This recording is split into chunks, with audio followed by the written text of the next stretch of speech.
Como é que foi a prova? Gostaram da prova? Foi tudo tranquilo? Bom, gostei de ver. Então chega no meio do semestre, estão gostando da prova, sinal que estão estudando. Então isso é uma coisa boa, tá certo? Hoje, turma, a gente vai conversar um assunto com vocês que cada vez mais está importante, que é sobre os aspectos gerais dos transplantes. Antigamente, quando a gente falava em transplante, era uma coisa assim tão longe da realidade que aí o aluno não tinha interesse. Só que hoje, quando a gente está lá no nosso pronto atendimento, quando a gente está no nosso ambulatório, no nosso consultório, na nossa assistência, a gente vai encontrar pacientes que já foram transplantados. E aí, esse paciente transplantado, por conta da quantidade de pacientes, ele não é mais assistido pela equipe de transplante. Ele tem que ser assistido pelo médico, tá certo? Que está ali muitas vezes, e se for um médico generalista, ele tem que ter noção, tem que ter orientação de como ele vai proceder com esse paciente. Então, para a gente falar aqui um pouquinho de transplante, a gente vai hoje fazer que a gente converse um pouquinho sobre os aspectos gerais dos transplantes, conhecer a classificação dos transplantes, compreender o sistema de alocação de enxerto e conhecer os fundamentos dos transplantes hepáticos e pancreáticos, tá? Então, para a gente conversar, definir o que é transplante. Então, transplante, bom dia, vem do latim transplantare, que quer dizer ação de transportar tecido ou órgãos de um lugar para outro no mesmo organismo ou entre organismos diferentes ou desde um órgão a outro, que esteja ou não ocupando o mesmo lugar ou um lugar distinto. Então vocês veem que a definição de transplante ela é ampla. Primeiro ela está dizendo que eu posso fazer o transplante ou de órgão ou de tecido. Qual é o exemplo de transplante de órgão que vocês conhecem? Fígado, coração, pulmão e rim. O transplante de tecido que vocês conhecem? Tecido de transplante pode ser de pele, pode ser mais difícil, né? Quando a gente fala tecido. Mas o principal, pessoal, é o de medula óssea. Que aí vocês vão lembrar que o transplante de medula óssea é um transplante de tecido muito utilizado. Tá certo? Então, para a gente classificar o transplante, eu posso classificar de diversas formas. Então, é importante que a gente conheça essa classificação para a gente poder entender um pouquinho como é que vai ser o nosso tipo de transplante. Então, para a gente classificar, eu vou classificar primeiro quanto à espécie. Então, quanto à espécie, eu posso classificar em xenotransplante ou allotransplante. O allotransplante é fácil, porque allo quer dizer similar, eu vou transplantar entre organismos da mesma espécie, que é o transplante que a gente conhece na prática clínica.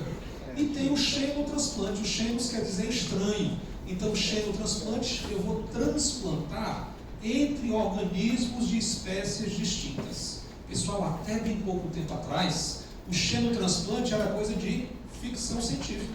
Entretanto, a gente viu que recentemente, há alguns anos, foi feito o primeiro transplante de coração de porco em um homem.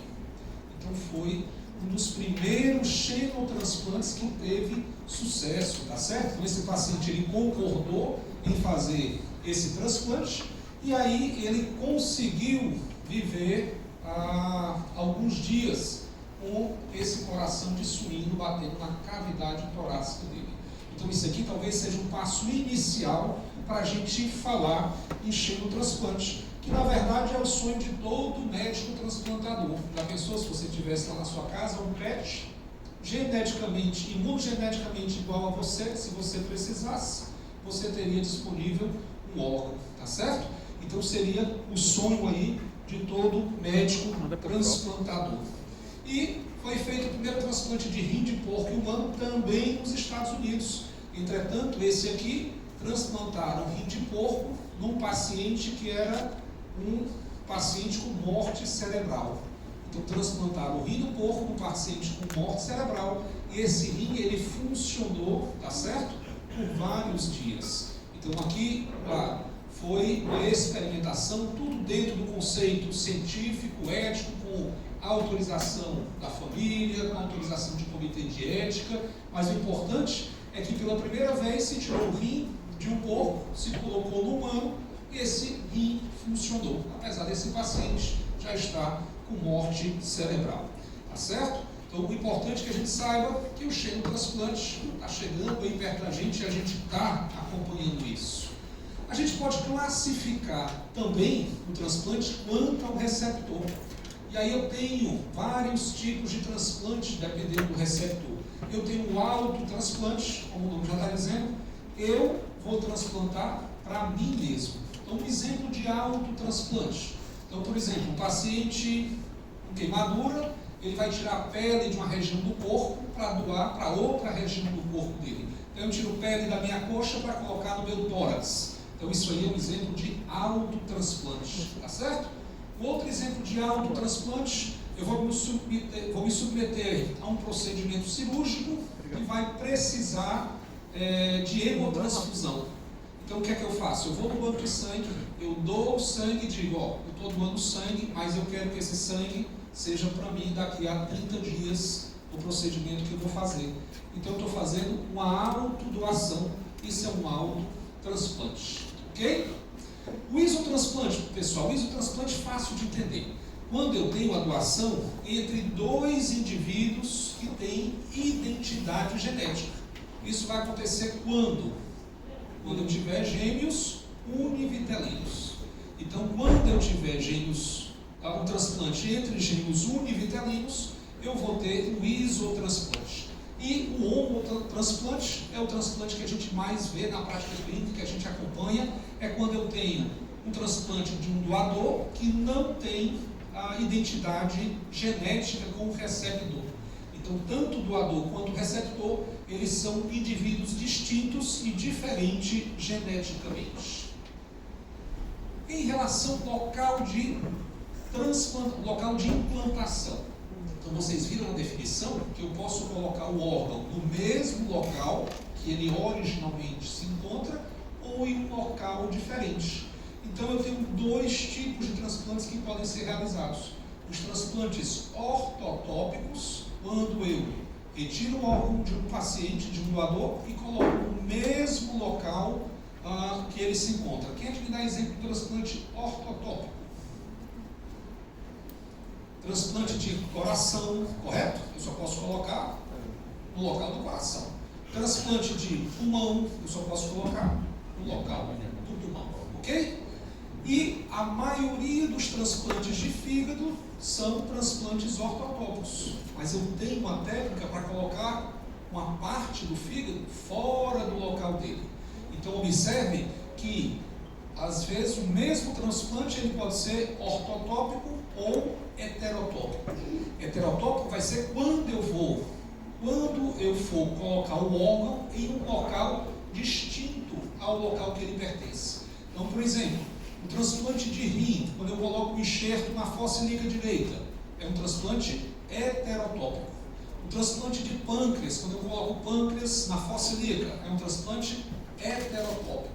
O transplante de fígado que eu falei, a maioria é ortotópico, mas eu posso colocar o lobo direito, por exemplo, do paciente na fossa ilíaca, é um transplante heterotópico. Então, o transplante de rim, pessoal, eu posso colocar o rim de forma heterotópica, mas eu posso colocar também de forma ortotópica. Eu posso fazer uma nefrectomia do rim nativo e colocar o rim transplantado. Tá certo? Ok, turma? Muito bem. Então, quanto ao local de implantação, é fácil a gente lembrar o que é ortotópico e heterotópico. E quanto ao estado vital do enxerto, eu tenho transplantes que são homovitales e homoestáticos. O que é que isso quer dizer? O transplante homovital é quando eu vou utilizar órgão e tecido vivo. É um transplante que a gente vê diariamente aí saindo na mídia, né? Foi feito o transplante do coração, do fígado, do pâncreas, etc. E o transplante homoestático é quando eu vou utilizar órgãos e tecidos não vivos, mas que são inertes. Peraí, professor, agora eu não entendi não. Como é que eu vou transplantar uma coisa que não é viva? Pessoal, quando a gente faz uma doação, além dos órgãos, a gente diz que pode tirar tecidos. Então, por exemplo, eu posso tirar tecido ósseo, eu posso tirar ligamento, eu posso tirar vasos, e esses tecidos, eles podem sofrer um processo de liofilização, que ele tira a matriz celular biológica e deixa só a matriz de colágeno. E aí funciona como se fosse uma prótese, entre aspas. Então isso aí é um transplante homoestático. Então aqui no Ceará a gente não tem, mas por exemplo em São Paulo tem banco de ossos, tem banco de vasos. Então eu vou fazer uma cirurgia, vou precisar colocar uma ponte de safena, o paciente não tem mais safena para utilizar, eu peço uma safena do banco de vasos. Eu solicito como se fosse uma prótese. Então o paciente precisa fazer uma cirurgia de alongamento ósseo, então teve uma fratura convolutiva, que teve fragmentação óssea, eu preciso de um fêmur, então eu peço o fêmur do banco de ossos, tá certo? Então esses transplantes são transplantes homoestáticos, que aí a gente consegue realizar. E por último, quanto à técnica utilizada. Então, quanto à técnica, eu posso ter transplantes que são anastomosados, esse é um dos mais comuns, eu vou precisar fazer uma anastomose. Então, quando eu estou implantando o coração, eu tenho que anastomosar a cava superior, a cava inferior, a aorta, tá bom? Quando eu estou transplantando o fígado, eu tenho que anastomosar a veia hepática, a artéria hepática, a veia porta. Então são transplantes anastomosados. Tem um transplante que é pediculado, isso quer dizer que ele já tem um pedículo natural, eu não vou precisar fazer uma anastomose nesse tecido porque ele está irrigado. Então isso aí é quando eu for rodar um retalho. Então, por exemplo, o paciente fez uma mastectomia total, quer reconstruir a mama, tá certo? Se não tiver acesso à prótese, eu posso tirar parte do reto abdominal da paciente e reconstruir a mama com o reto abdominal. E aí, o reto abdominal vai ser irrigado pelo mesmo pedículo dele, pelas artérias epigástricas superiores. Então, eu tenho um transplante aí que é pediculado. Da mesma forma, se eu for reconstruir a mama, eu posso utilizar o grande dorsal. Então, eu tiro parte do grande dorsal, giro, rotaciono para o local da mama e reconstruo a mama. Isso aí seria o transplante pediculado. O transplante livre, turma, é aquele transplante que eu não vou ter nem pedículo e eu não vou ter anastomose. Quem é que sabe me dizer um exemplo de transplante livre? De córnea, por exemplo, perfeito. Outro é um enxerto. Então, quando eu tirar um enxerto de pele de um local para colocar em outro, eu não faço nenhuma anastomose e eu não vou ter pedículo. E esse enxerto, ele vai se irrigar por difusão. Então, o tecido de granulação vai conseguir, por difusão, irrigar o enxerto. E o último transplante é o transplante transfundido.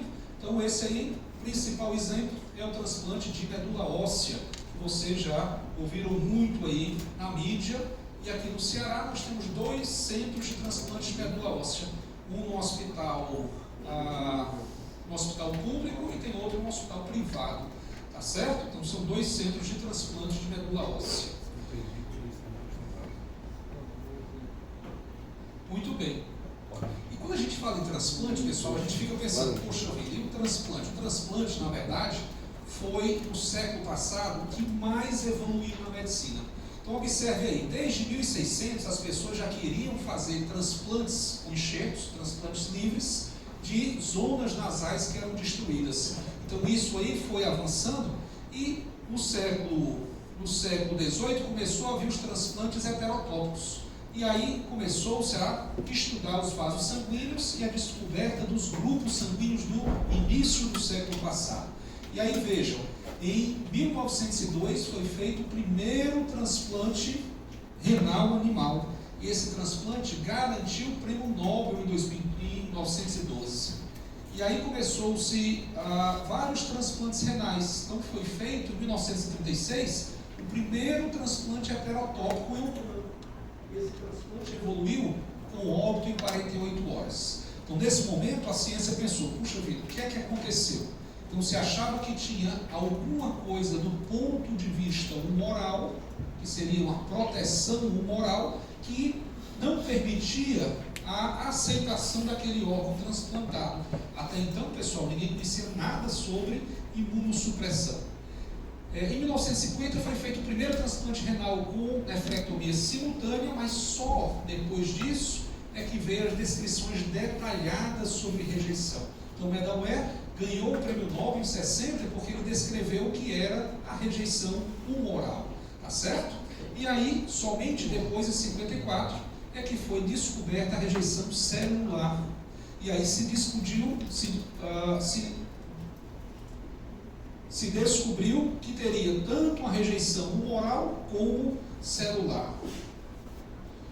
Depois disso, começaram a evoluir na ciência dos transplantes. Então fizeram transplantes com gêmeos idênticos e vejam só, mesmo tendo a mesma carga genética e imunológica, foi feita uma radiação corporal total no receptor, na tentativa de fazer um grau de imunossupressão, tá certo? Mas só em 58 é que se descobriu o sistema HLA. E aí sim, apareceu o primeiro imunossupressor, que foi a 6-mercaptopurina.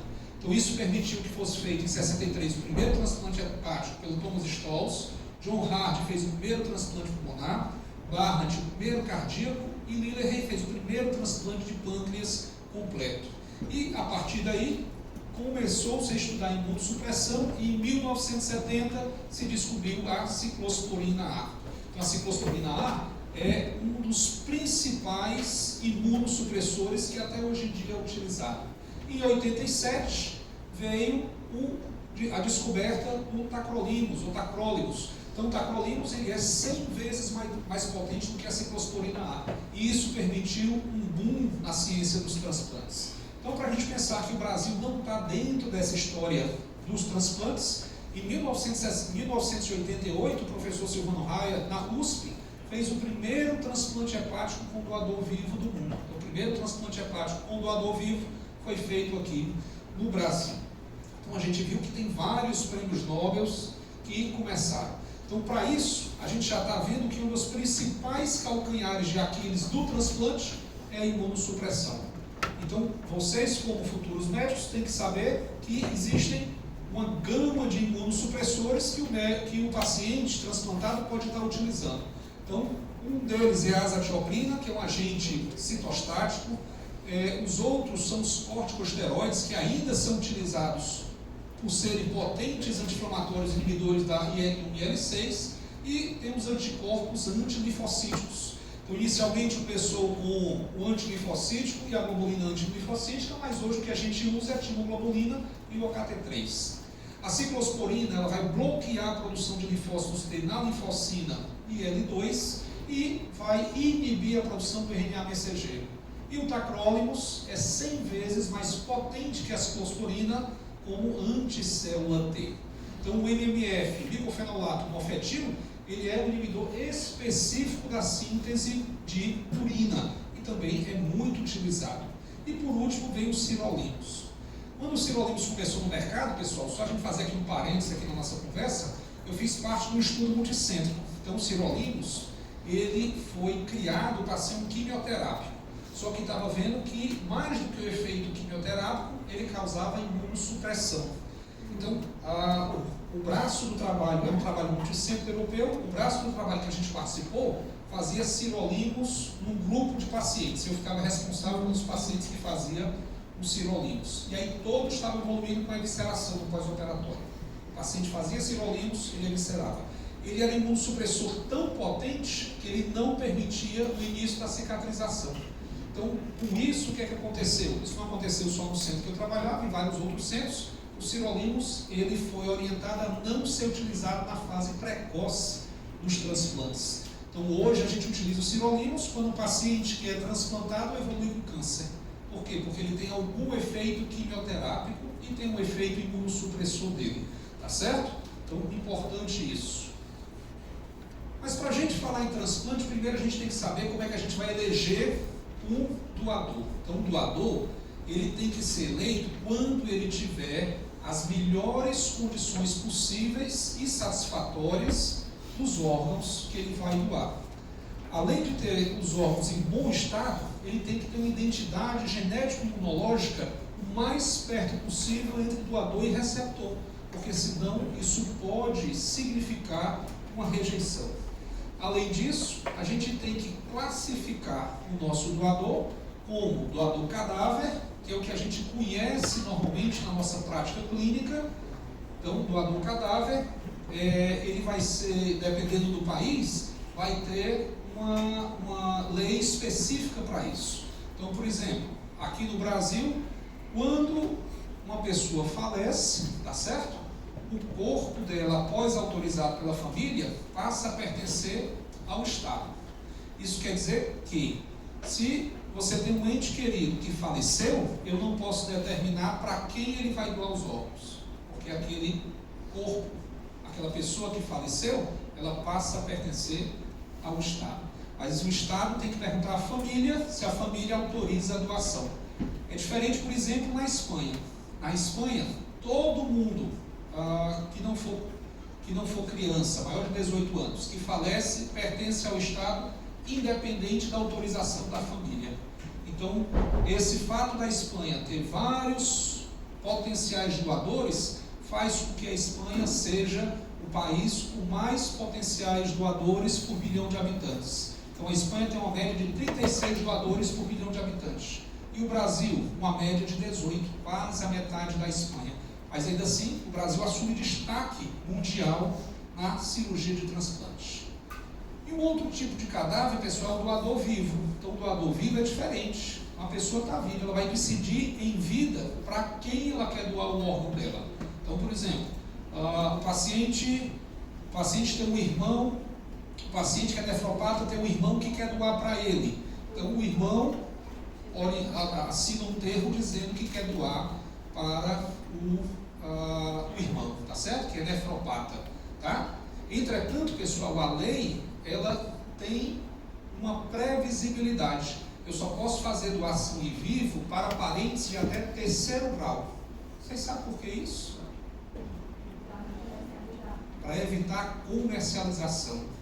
Vamos supor que eu gosto aqui muito da doutora, aí a doutora diz, eu estou precisando de um rim. Eu posso altruisticamente doar o meu rim para ela? Posso. Mas antes disso acontecer, eu tenho que passar por uma Câmara Técnica Federal para analisar se a minha doação está sendo realmente altruística, que não tem nenhum vínculo pecuniário, não tem nenhum vínculo financeiro, tá certo?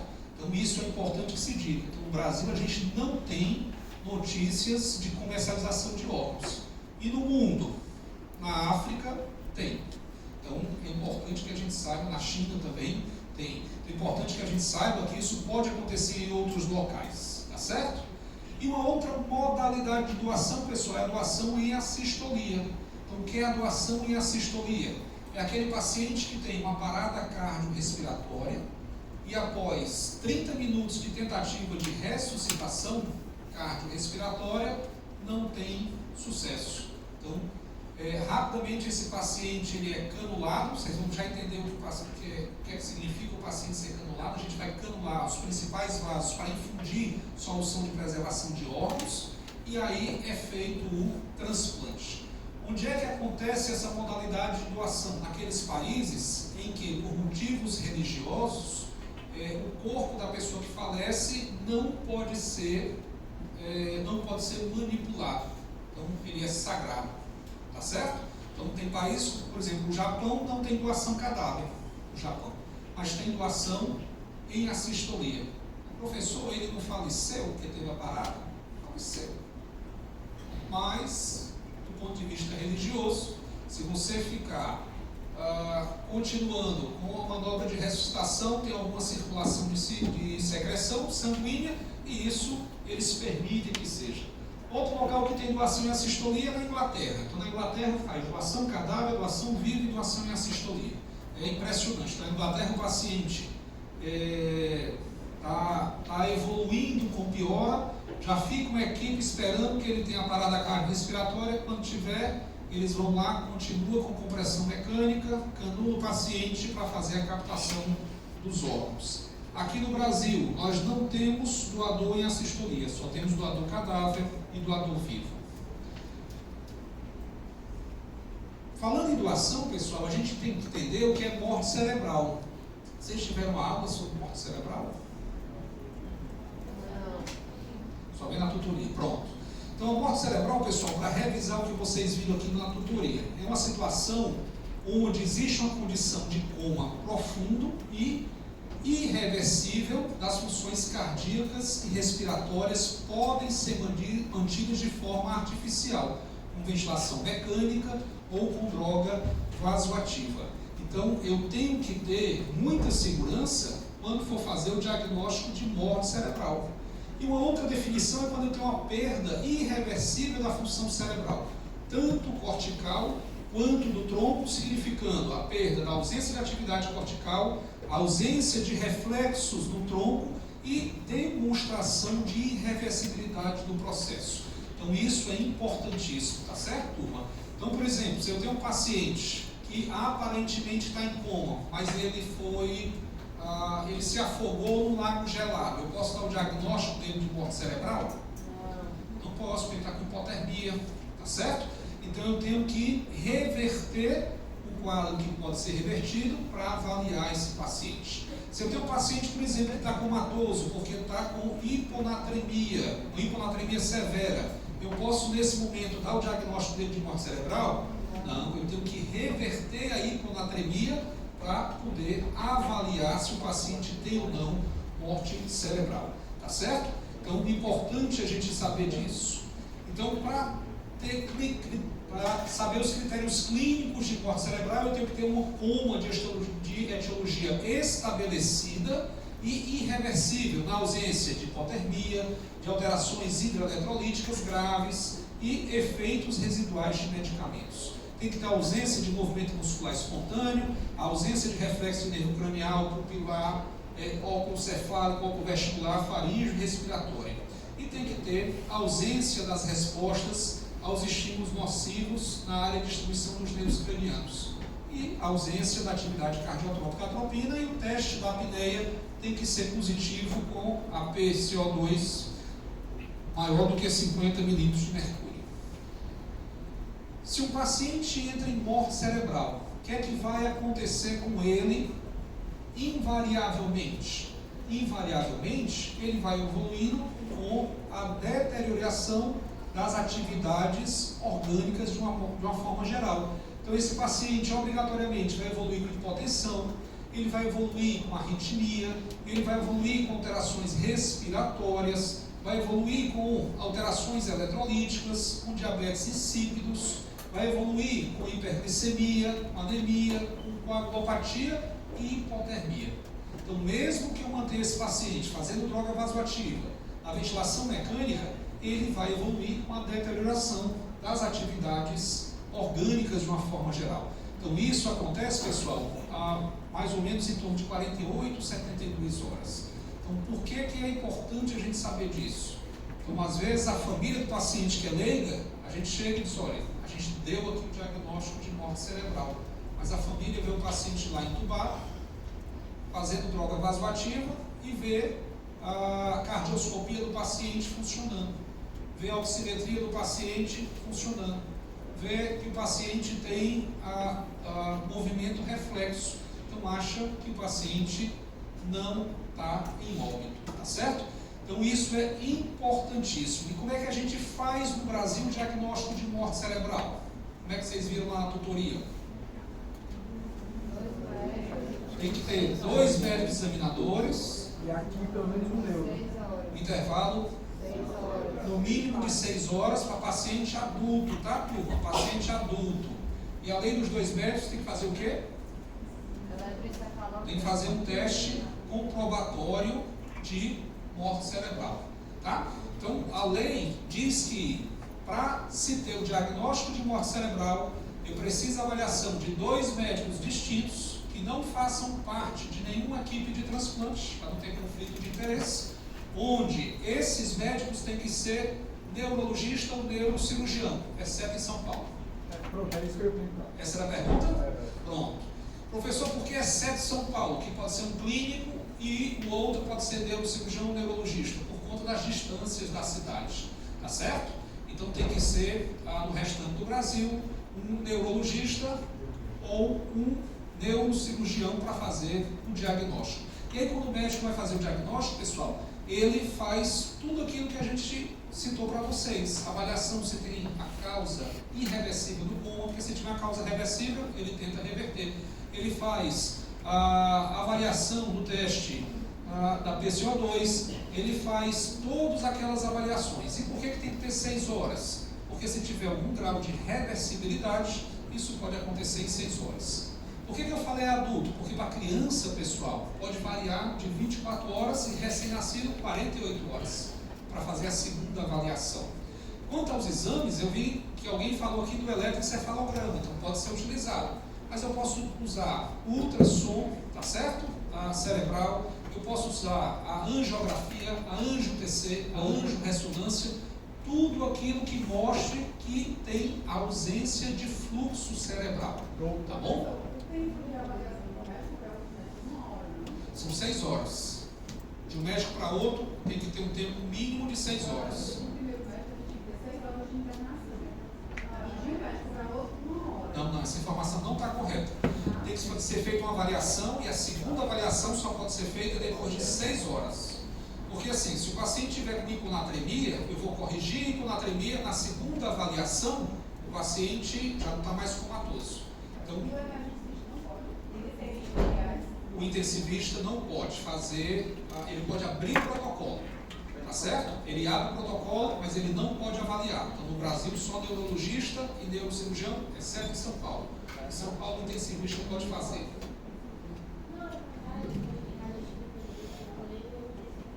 Pronto, pode em São Paulo.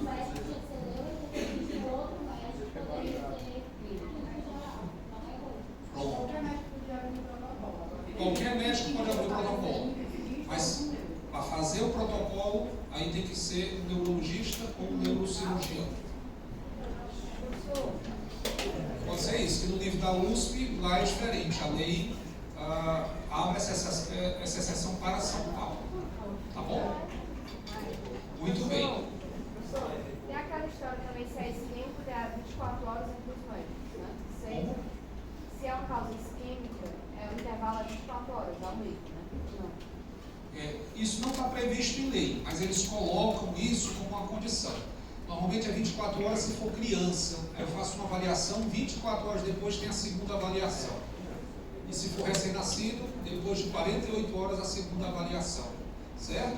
Então, se tiver algum grau de isquemia e seja visto que tem reversibilidade, você pode alargar a segunda avaliação, mas o intervalo mínimo para adulto é 6 horas.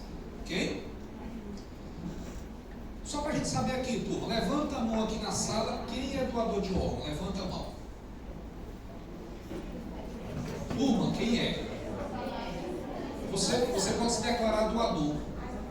Isso, você pode se declarar doador, certo? Então vocês estão vendo aqui, pessoal, uma sala, deve ter aqui talvez umas 80, 90 pessoas, e tem um percentual que não é doador de órgão. Vou lembrar que vocês são formadores de opinião.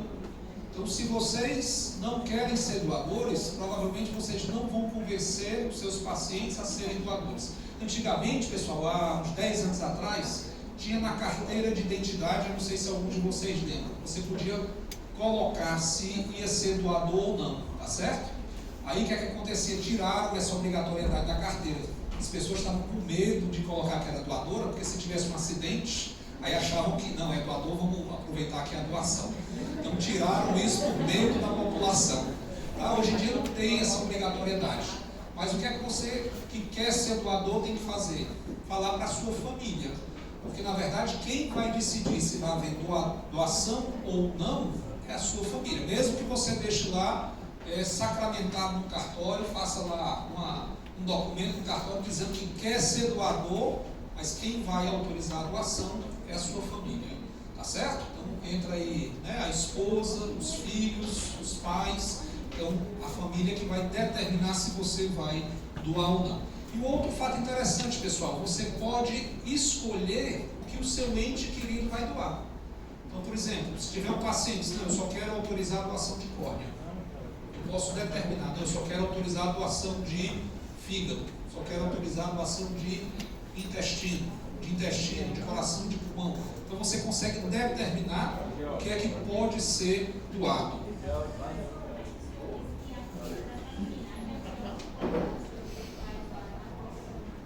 Pronto. Adianta porque você vai manifestar com seus familiares, eles vão saber o que é que você pensa. aí eles normalmente respeitam a vontade, pelo menos é para respeitar, né? É para respeitar, né? Aconteceu uma vez que chamaram a esposa, que na verdade era uma ex-esposa de um doador, e ela disse: não, eu sou ex-esposa, mas doe logo tudo aí dele, aí, que eu quero falar deles. Não pode ser assim, né? Então é uma coisa muito séria, que tem que ser muito pensada, tá certo? Muito pensada. Lembrar, pessoal, que cada doação pode salvar até 13 vidas, então é muita coisa, né? Então você está doando, você pode salvar muitas vidas. Então, para a gente eleger um receptor, turma, a gente tem que ter a identidade imunogenética o mais próximo possível com o receptor. Então, para isso, existem várias provas que são feitas para poder avaliar. A principal delas, logicamente, é o quê? O grupo sanguíneo. Então, se o paciente tem o grupo sanguíneo compatível, então pode haver a doação do doador para o receptor. A outra coisa é a avaliação do peso. Então, a gente só pode transplantar de um doador para um receptor aquele que tem um peso similar até o erro padrão de 20%. Isto é, um paciente que tem, por exemplo, um doador que tem 70 quilos, ele não pode doar para um receptor de 30 quilos. Ele só pode doar, no máximo, um receptor que tenha 54 quilos. Então, coloca aí um erro padrão de 20% para mais ou para menos. A outra coisa é que quando vai haver a doação, é feito o que a gente chama de prova cruzada linfocitotóxica, ou cross-match. Então, o que é o cross-match? Eu vou tirar os gânglios do doador, os gânglios, eu digo os linfonodos do doador, e vou colocar em contato com o soro do receptor, tá certo? O soro sanguíneo do receptor. Para quê?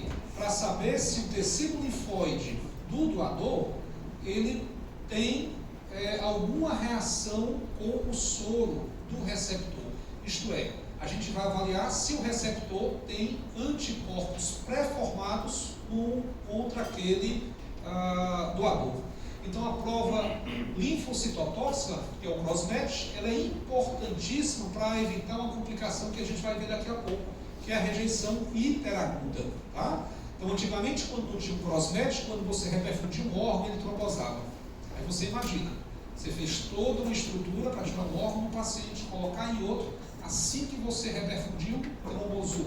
Então, trombosou porque teve uma rejeição hiperaguda. Então, a rejeição hiperaguda, ela é evitada fazendo a prova do cross-match. E alguns transplantes precisam fazer prova de histocompatibilidade. Então, avaliam os antígenos do sistema HLA. Então, hoje, é uma média de 5 locos, o A, B, C, D e o DR, e são 68 antígenos. Então, isso aqui, pessoal, é importantíssimo. Por exemplo, tem uma doação renal, uma doação de um transplante renal, de um enxerto renal. Então, olha o primeiro que está na lista do transplante de rim. Vamos supor que o doador seja do grupo A. Então, olha o primeiro que está na lista do receptor para rim. O primeiro receptor, grupo sanguíneo é B. Então, já não pode transplantar para ele. O segundo é do grupo AB. Então, ele pode receber. Mas aí ele não tem compatibilidade no sistema HLA. Então, já não pode ir para ele. Então, vai saltando a lista. Então, é importante que a gente saiba que alguns transplantes, como o renal, o pancreático, eles seguem uma ordem cronológica. Entretanto, tem que haver a histocompatibilidade.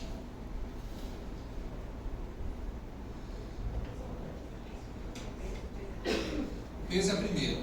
Então, por exemplo, eu não posso transplantar um doador adulto num receptor criança.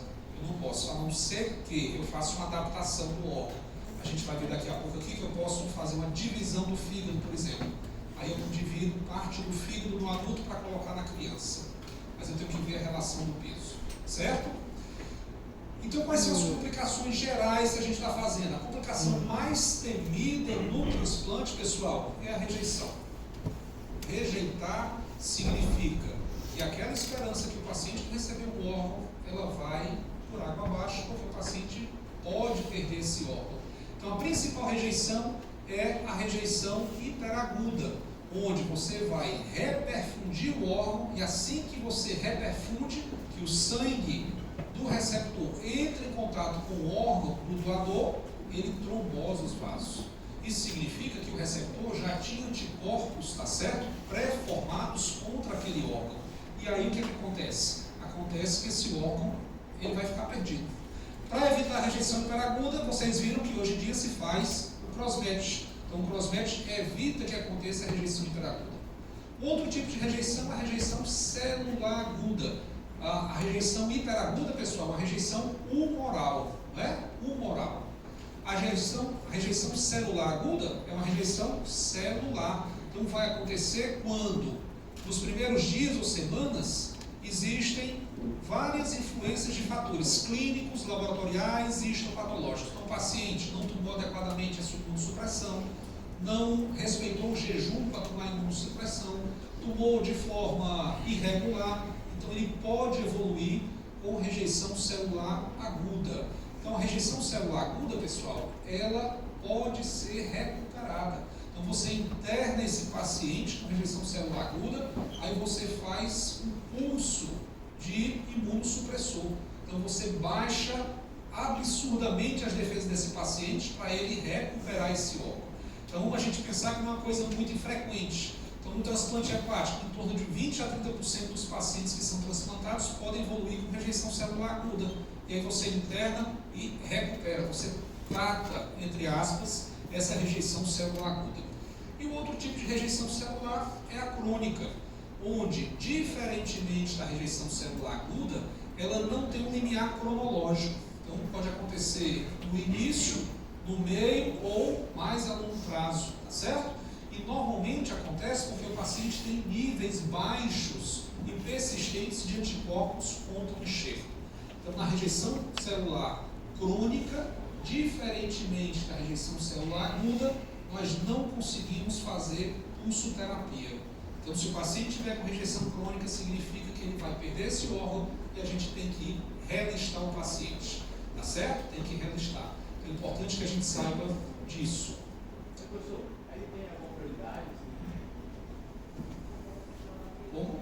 Ele tem alguma prioridade? É isso que vai perder. Se ele vai entrar com prioridade, ele não entra com prioridade. Ele não entra. Tá certo? Só vai entrar com prioridade se for um paciente que teve uma rejeição hiperaguda. Tá? Então ele entra. Não é para acontecer hoje em dia a rejeição hiperaguda, mas ele entra. Tá certo? Por exemplo, o paciente fez um transplante de fígado.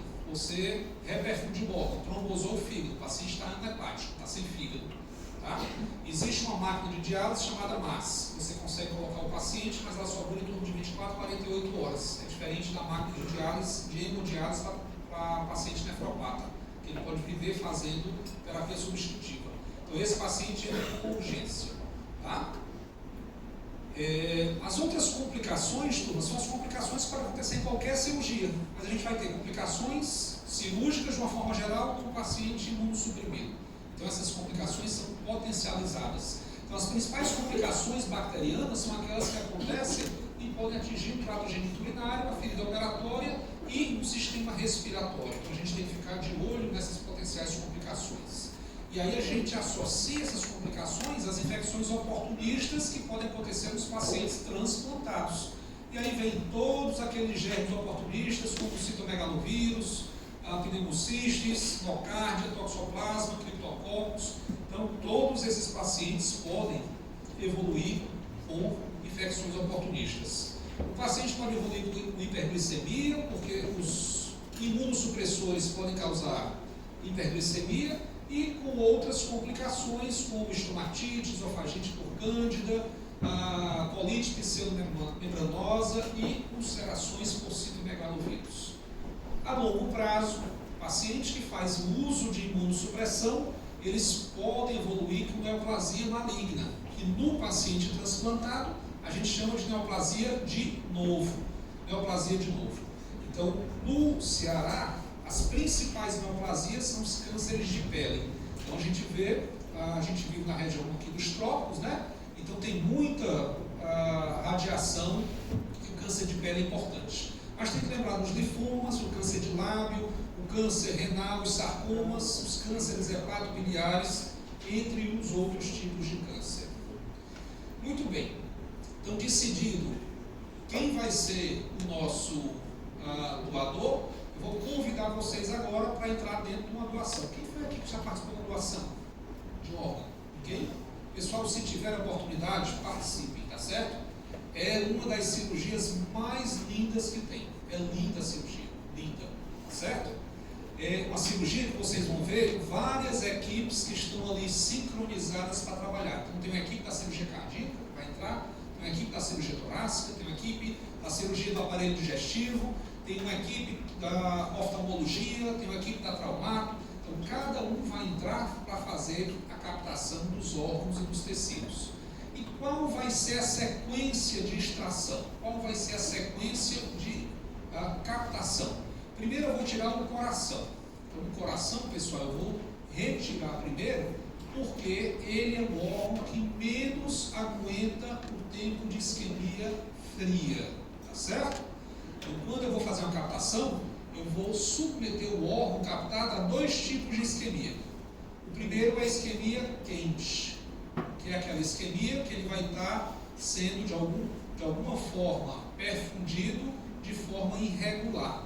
E o segundo momento é o tempo de isquemia fria, onde eu vou ter esse órgão na temperatura de 0 a 4 graus.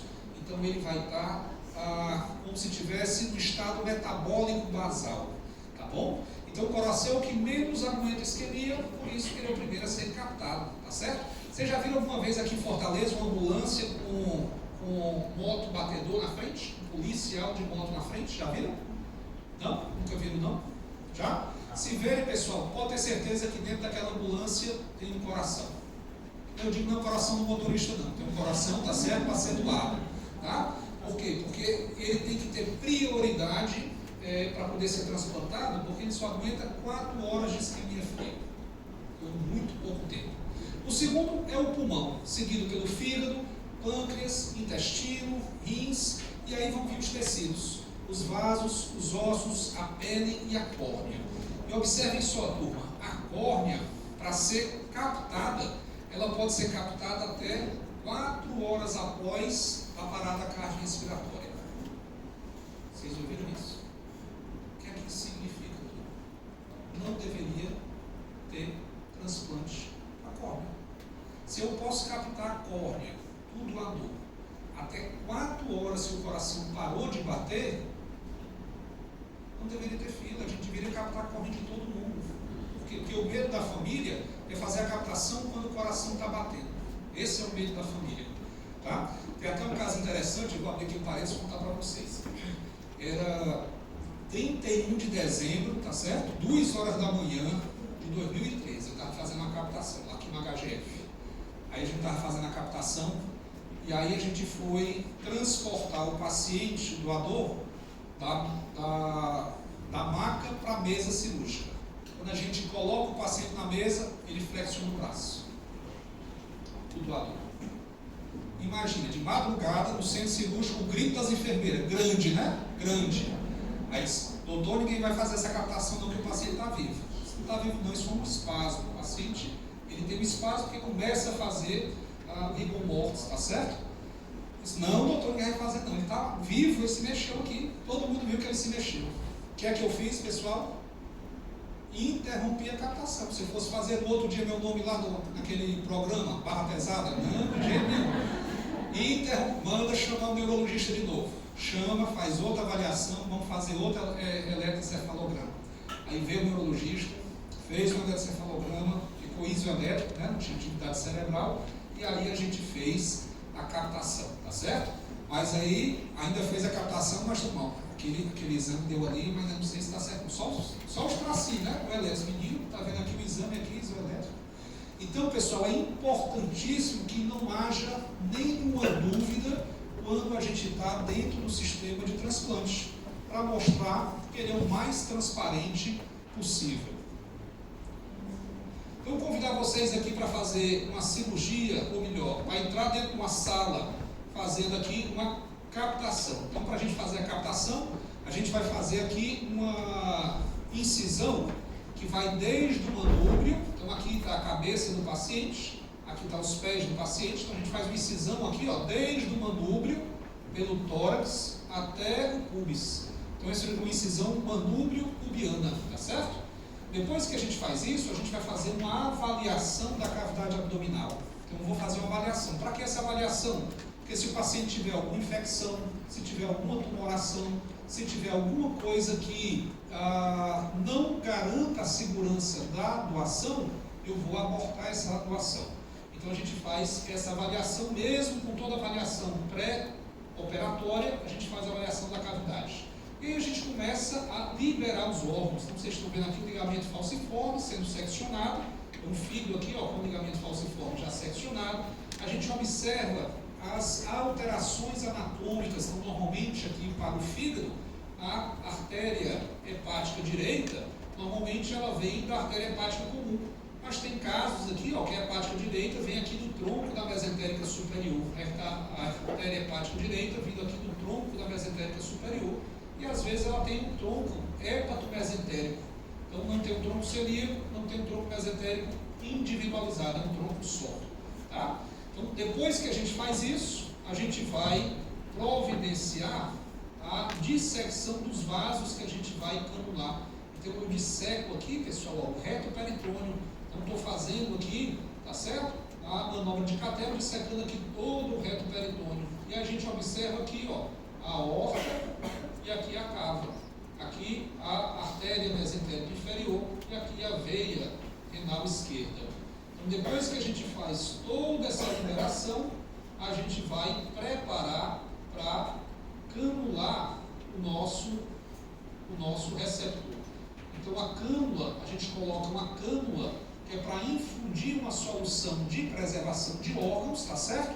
Que vai atingir a temperatura de 0 a 4 graus de forma mais rápida. Então a cânula serve para infundir uma solução onde a gente vai causar hipotermia nos tecidos. Então observe que eu estou colocando aqui ó, uma cânula, tá certo? Aqui na aorta, e tem uma outra cânula aqui que vai entrar na veia mesentérica inferior, que desemboca na esplênica, que vai desembocar na porta.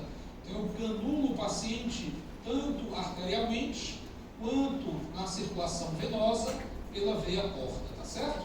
E depois que a gente faz isso, a gente vai retirar o órgão e vai submeter ele à hipotermia com gelo. Então vocês estão vendo aqui o órgão, que no caso é um pâncreas, então aqui está dentro do conservador, tá certo?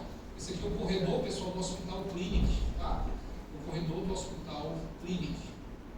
Então no transplante, esse sucesso, ele vai depender de vários fatores, sendo que um desses fatores é a conservação dos órgãos. Então, para conservar os órgãos, eu tenho que fazer a captação, a extração desse órgão da forma mais anatômica possível, colocando sempre o cuidado para deixar o órgão sobre hipotermia.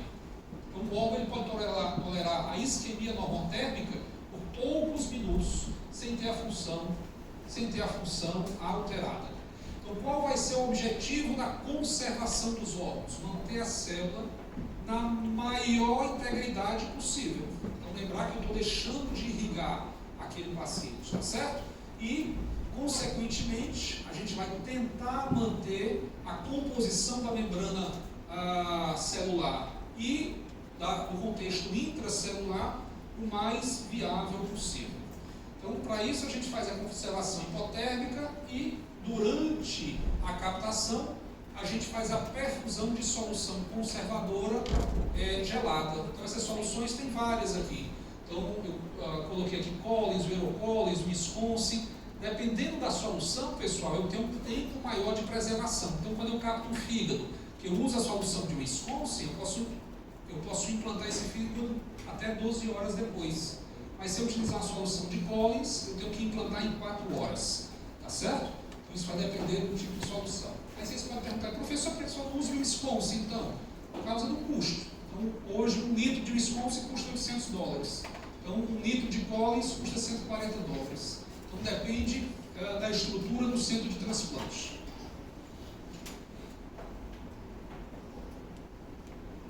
Uma vez, pessoal, a gente tendo eleito o doador, feito a captação, a gente vai ter que agora eleger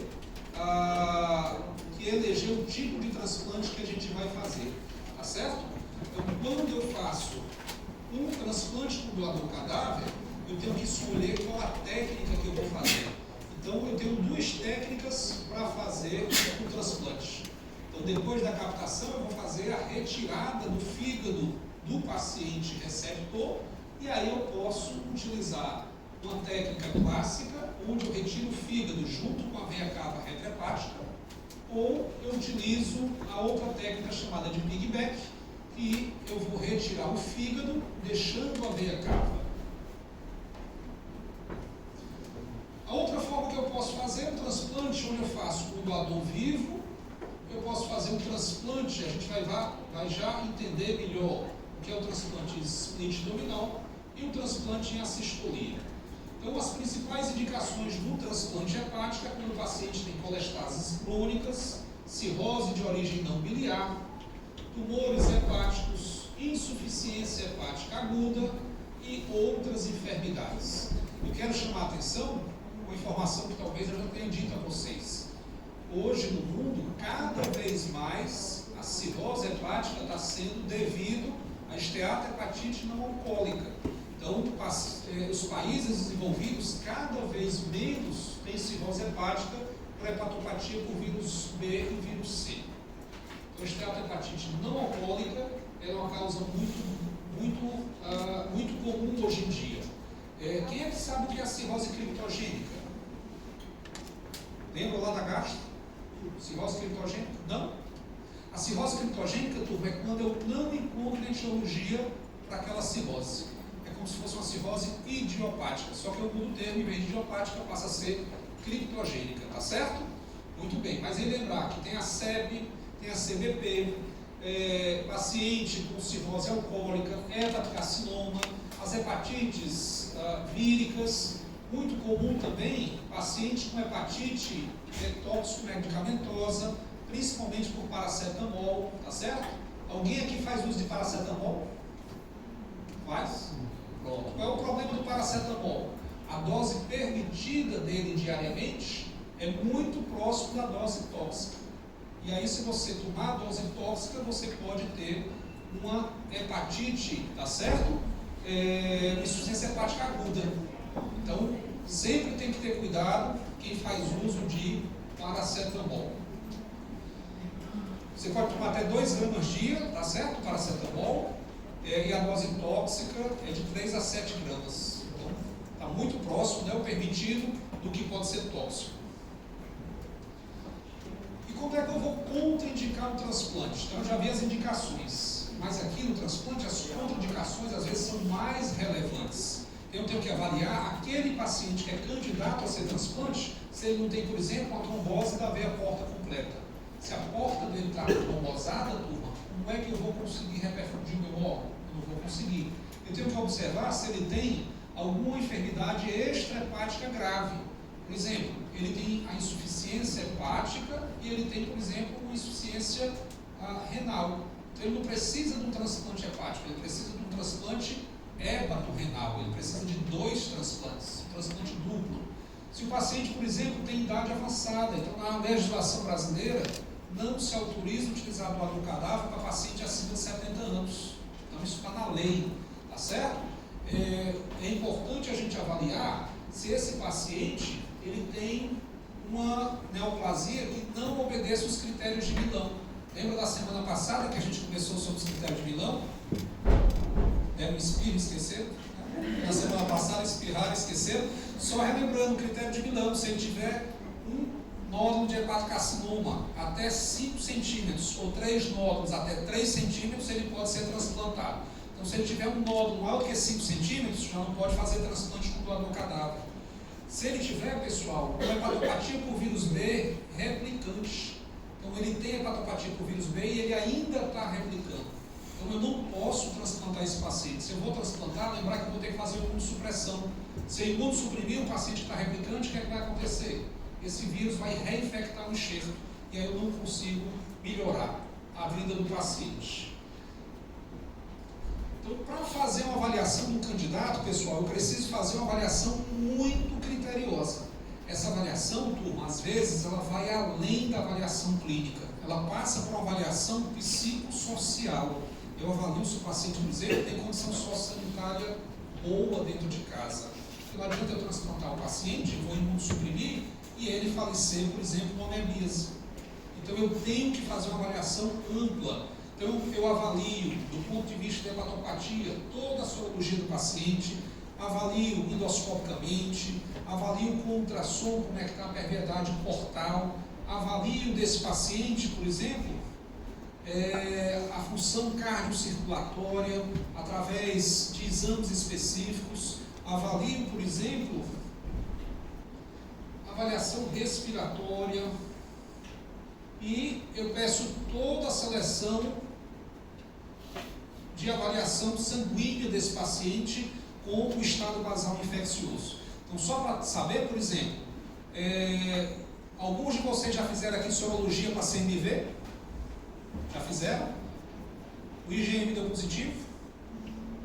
Normalmente, pessoal, quem trabalha em unidade de saúde, o IgM dá positivo para CMV, tá certo?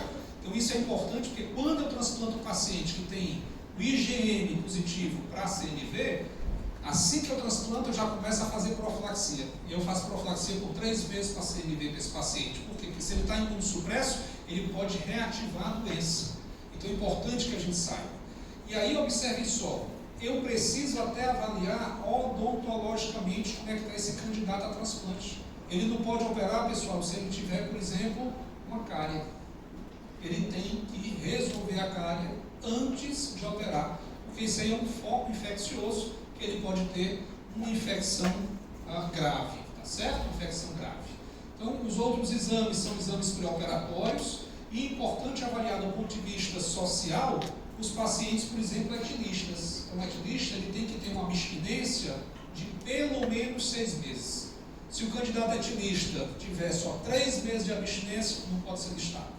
Então, ele tem que ter uma abstinência de pelo menos 6 meses, tá certo? Então, isso é importante para você evitar o quê?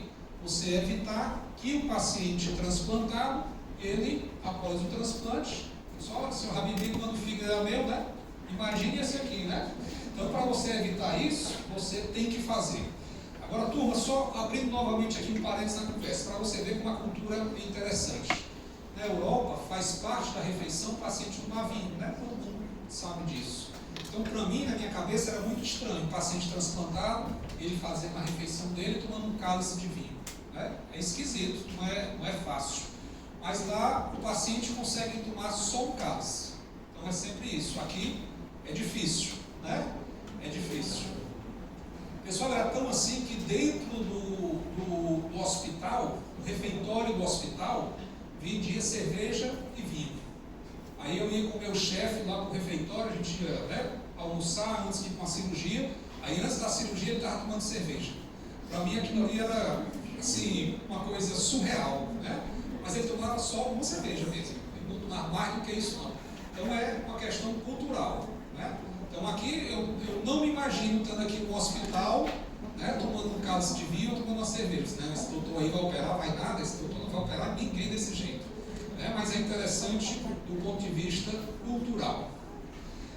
E aqui mostrando, turma, agora a cirurgia do receptor. Então a gente faz aqui uma grande monitorização, tá certo? Vocês veem aqui, né, o paciente com vários monitores com multiparâmetro. Então aqui com um BIS, com monitor multiparâmetro, tá certo? Aqui tem um Cell Saver. Um Cell Saver, para quem não sabe, turma, ele é um aspirador que ele aspira o sangue, ele reprocessa o sangue aspirado para a gente reinfundir no paciente. Então eu consigo com isso diminuir as transfusões. Então, tem um estudo do EMOS que diz que cada vez que eu utilizo o Cell Saver, eu economizo 3 bolsas de sangue. Então eu evito de utilizar 3 bolsas de sangue. Então, para fazer a cirurgia, como eu disse, tem a técnica clássica. Então, a técnica clássica, a gente vai retirar todo o fígado, incluindo a veia cava. Se eu vou tirar a veia cava, vai ter um probleminha. Eu vou deixar de ter o quê? Retorno venoso, né? Se eu retiro a veia cava, eu deixo de ter o retorno venoso. Então, para resolver isso, o paciente, ele é colocado em circulação extracorpórea. Então, aqui, ó, tá fazendo a canulação da veia ilíaca do paciente com a veia subclávia para colocar o paciente, tá certo? em canulação. Então a gente vai aqui dissecando o fígado transplantado. Opa. E aqui eu coloco o paciente em extracorpórea. Para quando eu clampear a veia cava do paciente, eu coloco o paciente em extracorpórea para ele manter o retorno venoso, tá bom? Então essa é a técnica clássica. Turma, a técnica clássica não é feita em nenhum centro de transplante aqui no Ceará. Então no Ceará é feita a técnica de piggyback. Essa aqui que eu vou mostrar para vocês. Então na técnica de piggyback, vocês sabem o que é piggyback em inglês? Não? Quem? Aqui no Ceará, pessoal, piggyback a gente chama de cacunda. Então é como se você colocasse uma pessoa nas suas costas. É como se o fígado tivesse por sobre a veia cava. Então o que você vai fazer é dissecar todo o fígado, ligando aqui todos os raminhos que vão da veia cava para o fígado. Então aqui está mostrando a disseção das veias hepáticas, só para vocês entenderem. Aqui eu tenho o fígado, aqui eu tenho o arco costal. Então está aqui fazendo a dissecção da veia hepática direita. Então depois que é feita a dissecção da veia hepática direita, a gente vai dissecar aqui, ó, todos os raminhos. Então eu estou suspendendo aqui o fígado e eu tenho aqui a veia cava. Ó, cada pontinho preto desse é um ramo da veia cava que entra para o fígado. Então eu vou ligando todos os raminhos que vão da veia cava para o fígado. E depois que a gente faz isso, a gente liga a veia porta, liga a artéria hepática e a gente retira aqui o fígado cirrótico. Então vocês estão vendo aqui o fígado cirrótico já retirado. Antes de implantar, a gente tem uma etapa, que é a cirurgia de banco ou backstage. Então essa cirurgia de banco vai fazer uma dissecção mais fina do órgão que foi captado. Eu, quando estou fazendo a captação, eu tenho que captar logo, porque eu disse a vocês, são várias equipes. Então eu tenho várias equipes para captar. Se eu for demorar na captação, isso vai atrasar as outras equipes. Então eu capto o excesso de tecido. E a retirada desse excesso é feita através do backtable. E depois a gente vai aqui para o implante. Então o implante, eu tenho a situação onde eu tenho aqui, ó, as veias suprahepáticas ou hepáticas, tá certo? Clampeadas. Eu tenho uma porta aqui clampeada. Eu tenho aqui a cava. Só está faltando o quê? O fígado. Então a gente vai fazer aqui a preparação das veias hepáticas para depois, aqui a veia hepática aberta, para depois anastomosar aqui, ó, uma veia hepática do enxerto. Então eu estou aqui anastomosando, aqui está feita a sutura da cara posterior da anastomose, aqui é do receptor e aqui é o enxerto, e depois que eu faço a anastomose da veia hepática, eu vou fazer a anastomose da veia porta. Vocês estão vendo aqui a veia porta do enxerto, a veia porta do receptor, e eu faço aqui a anastomose da cara posterior, e aí eu faço a anastomose da cara anterior. Então é importante que vocês saibam, para a gente diminuir o tempo de isquemia quente. Eu tirei aquele conservador? Tirei, está dentro do paciente já o enxerto. Então esse tempo aqui, pessoal, é chamado tempo de isquemia quente, não está mais naquela temperatura de 0 a 4 graus. Então esse tempo de isquemia quente, quanto menor, melhor a viabilidade do órgão.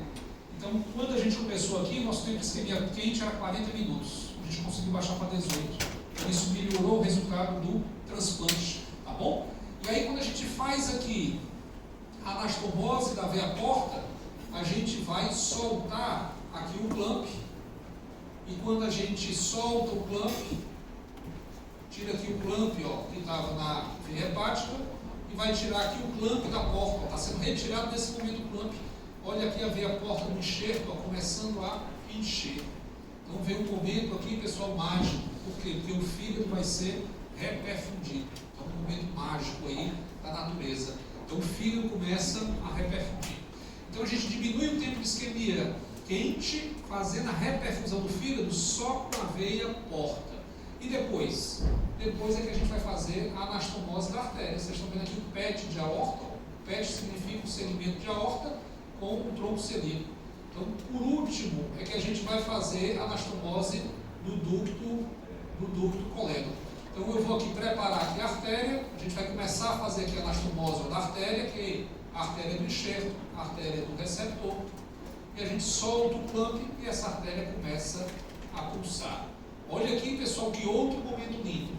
O fígado, ele entrou, começou a produzir bile. Vocês estão vendo aqui? Aqui mostra o colérico produzindo a bile.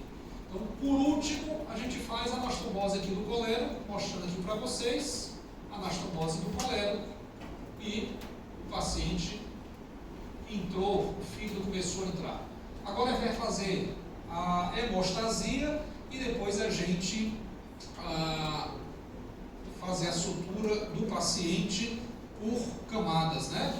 Por planos. Então a gente vai fazer. Então o paciente foi transplantado de forma exitosa, tá bom? Vou mostrar para vocês aqui duas experiências. Se eu tiver um fígado muito grande, o que é que eu posso fazer? Eu posso dividir esse fígado e dar para 2 pacientes menores, por exemplo. Mas, por exemplo, se tem um pai que quer doar uma parte do fígado para o filho, eu posso doar só o lobo esquerdo do fígado. Então, dependendo do peso do meu filho, eu dou só o lobo esquerdo. Se o filho já for na idade adulta, eu posso doar o lobo direito. Então, eu tenho a oportunidade de fazer a partição ou split do fígado, tá certo? Então, quando eu faço o split, eu consigo fazer a doação viva, tá? A doação viva. Então, o split eu posso fazer na cirurgia de banco, no backstage, como aqui eu estou fazendo a cirurgia de banco, ou eu posso fazer o split in situ, dentro do próprio paciente. Então, normalmente eu faço o split in situ quando é uma doação viva, tá certo? Quando é uma doação viva. No ano passado, pessoal, aqui teve a primeira doação viva de fígado no Ceará. Então, o pai doou o lobo esquerdo para o filho, tá certo? Foi o primeiro transplante que aconteceu com doação viva para fígado. Então, mostrando aqui, ó, quando a gente separa o fígado, eu posso doar para 2 adultos aí, tá bom? Uma outra modalidade de transplante é quando eu transplanto um órgão de doador cadáver para um paciente que tem polineuropatia amiloidótica familiar. Então, esse fígado não serve para ele porque ele tem uma deficiência enzimática que produz muito amiloide. Se eu deixar o paciente com esse fígado, ele vai ter uma degeneração do sistema nervoso, normalmente com 30, 40 anos. Mas se eu retirar e colocar um fígado com doador cadáver, até que esse fígado comece a adoecer, vão se passar 30, 40 anos. Mas eu posso pegar o fígado dele e colocar em outro paciente, que vai demorar 30, 40 anos para desenvolver a doença. Normalmente esse paciente aqui é um paciente com a idade mais avançada, porque ele vai ter uma expectativa de vida menor e, logicamente, não vai desenvolver a doença. Então, essa modalidade, que eu pego o fígado de doador cadáver, transplanto no paciente, pego o fígado dele e transplanto em outro, é chamado de transplante dominó. Então, eu consigo, com só uma doação, fazer 2 transplantes, tá certo? E aqui mostrar para vocês o primeiro caso de transplante split dominó que teve no mundo, que a gente teve a oportunidade de participar. Então, foi pego o fígado de um doador cadáver e foi colocado no paciente com polineuropatia amiloidótica familiar. O fígado dele fez um split in situ, então ele foi bipartido. E aí essa bipartição, ela beneficiou outros 2 receptores. Então, com uma só doação, foram realizados 3 transplantes, tá certo? 3 transplantes. Pessoal, aqui no Ceará, já foram transplantados uma média de 6 pacientes que tinham PAF. Então, normalmente, eles vêm de colônia de portugueses. A gente tem uma colônia de português grande aqui, que era próximo a Pernambuco, ali no interior de Pernambuco. E eles foram transplantados todos da mesma família. Todos da mesma família. Então, esse aqui é o paciente, esse do centro, ele era o primeiro receptor, e as 2 pacientes ao lado dele era a segunda e a terceira receptor. Observem que elas tinham idade mais avançada do que ele, porque com isso elas não iriam desenvolver a doença. Tá certo? Isso aqui, pessoal, é o Hospital Clínic, lá em Barcelona. Esse muro aqui, por trás, é a Faculdade de Medicina. Então a faculdade fica dentro do hospital. O hospital é no formato do C e o hospital fica dentro da faculdade. Então é um ponto turístico lá em Barcelona, quem gosta do turismo médico, tá bom? E no Brasil, o que é que a gente vê? No Brasil, das capitais, ó, São Paulo, né, tem a maior quantidade de centro-transplantadores, tá certo? Mas o Ceará ele encontra aqui dentro do mapa.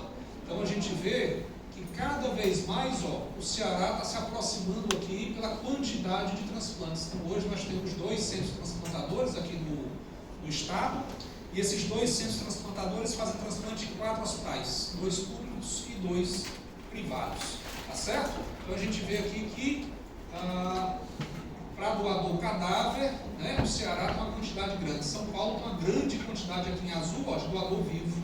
Então no Ceará aqui quase a gente não vê doador vivo, né? Não vê. Então São Paulo tem uma grande quantidade aqui de doador vivo, tá certo? Então vários serviços aqui, entrando aí o serviço do Hospital das Clínicas, que é o principal serviço aqui da cidade. Então a gente quer finalizar dizendo que as considerações para vocês, que a evolução dos transplantes representa a realização mais notável que aconteceu no século passado. Então, o progresso nas áreas de imunossupressão, de xenotransplante, da indução de tolerância, da engenharia de tecidos, ela só vai ser completa quando a gente continuar as pesquisas. E hoje as doenças terminais de fígado, coração, rim, elas têm muito mais sucesso de serem tratadas que a grande maioria dos cânceres, tá certo? Então a gente trata muito melhor do que a grande maioria dos cânceres.